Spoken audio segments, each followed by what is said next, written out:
Al estudiar la compatibilidad sanguínea, este tema es aplicado a transfusiones. Entonces, para eso nosotros tenemos que entender al principal protagonista, que va a ser el eritrocito o el glóbulo rojo, o también llamado hematía. Tratamos nosotros de recuperar la circulación. Entonces, nosotros buscamos aumentar por medio de una transfusión. O a la vez, tratamos de evitar que exista una hemólisis, es decir, una destrucción del eritrocito. Para poder entender y saber cómo realizar de buena manera, tenemos que entender que tenemos varios grupos. Estos grupos sanguíneos tenemos el ABO y el Rhesus, que es el RH, son los más conocidos y los que vamos a aprenderlo. Pero para entender tenemos que entender dos cosas clave, lo que es un antígeno y lo que es un anticuerpo. Ya, un antígeno se define como la sustancia que hace el cuerpo para producir una respuesta inmune. Es decir, este llega a ser lo que es la identificación para que el sistema inmune responda. Entonces, ante un antígeno que no corresponde al que está en nuestro organismo, el sistema inmune se activa y va a tratar de atacar. ¿Y cómo lo ataca? Con la siguiente palabra clave, que es el anticuerpo. Entonces, el anticuerpo va a detectar antígenos. Este anticuerpo está circulando en la sangre y este va a tratar de acabar o destruirlo cuando lo detecta que es malo. Y llega a ser un estilo guardaespaldas o seguridad. Siguiente palabra clave que tenemos, que es aglutinar. Bueno, esto se define como unir varias cosas para formar un todo. En otras palabras, y más sencillo, es agrupar. Entonces, al agrupar, nosotros vamos a entender que está existiendo una reacción inmune. No hay aglutinación cuando no se detecta un antígeno extraño a nuestro cuerpo, pero existe aglutinación cuando hay un antígeno que ya no es propio de aquí y hace que se agrupen lo que sería el complejo de los antígenos y de los anticuerpos, formándose varios grupos, como podemos ver en las imágenes. Y lo que vamos a ver cuando estamos haciendo una prueba en el laboratorio va a ser la siguiente imagen. La aglutinación corresponde a la imagen de la izquierda, que corresponde o sería la agrupación de los eritrocitos por acción de los anticuerpos. ¿Cuándo vamos a saber si una persona corresponde al grupo A, B o? Bueno, eso está determinado por la presencia o ausencia de los antígenos. Si un antígeno A está presente en un eritrocito en la superficie de este, va a darle el nombre de A. Si un antígeno B está localizado en la superficie del eritrocito, da el nombre de B. Si encontramos los dos, el A y el B, vamos a tener el grupo AB. Y si no tiene nada, es un grupo O. Es como no, está solo, no tiene nada más. Ahora, tenemos que entender que existen anticuerpos que van a atacar cuando hay algo raro. Entonces es la seguridad. Si existe un antígeno A, existen anticuerpos contra B. Si existen antígenos contra B, existen anticuerpos contra A. Ya, esto, para ser de manera concreta, tratan de defenderse el uno contra el otro, es decir, no se llegan a caer bien. Por otra parte, tenemos los antígenos A y B, que están presentes los dos. Entonces, si ya están presentes los dos, no necesitamos protegernos contra nada, entonces no existen anticuerpos. Ahora bien, el grupo como ya no tiene nada, la cosa está que se va a defender contra A y B, porque en sí no tiene antígenos. Bien, para ser más fácil tenemos que entender una persona cuándo va a recibir sangre. Bueno, tenemos un receptor, la persona que está necesitando sangre, y tenemos un donador.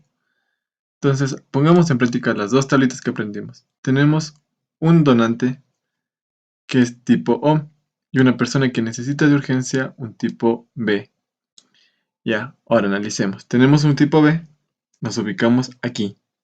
Entonces, si tiene B, fácil. La identificación de este va a ser un antígeno B. ¿Y contra cuál se va a defender?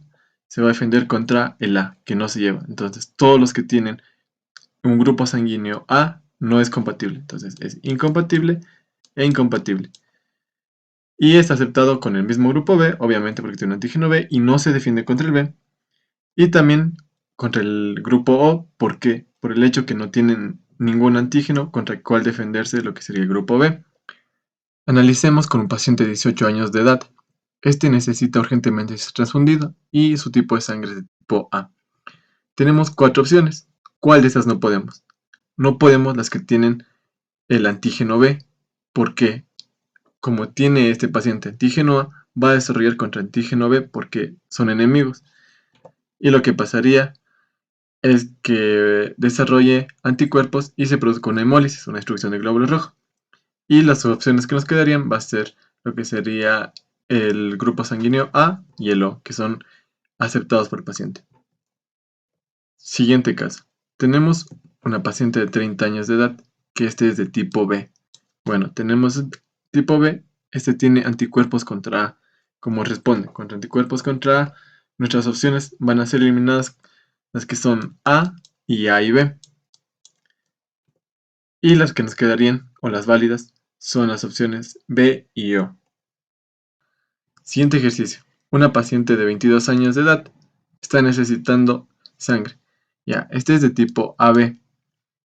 Bien, este tipo AB lo que vamos a hacer es tener 4 opciones, pero si bien recordamos nuestra tablita, esta no produce anticuerpos y es muy positivo esto.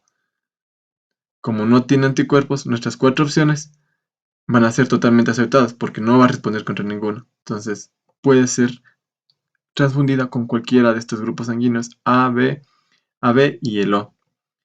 Entonces, con estos datos y con este caso, recordemos que el grupo AB va a ser el receptor universal y este generalmente va a ser pregunta de examen o pregunta que suelen hacer cuando están en laboratorio.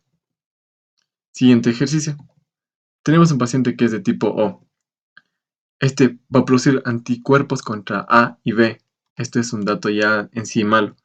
Nuestras 4 opciones van a ser eliminadas, entonces todos los que tienen A, B y AB, porque estaba produciendo anticuerpos contra estos, no van a ser aceptados y por lo tanto nos quedaría la opción O. Entonces O recibe de O.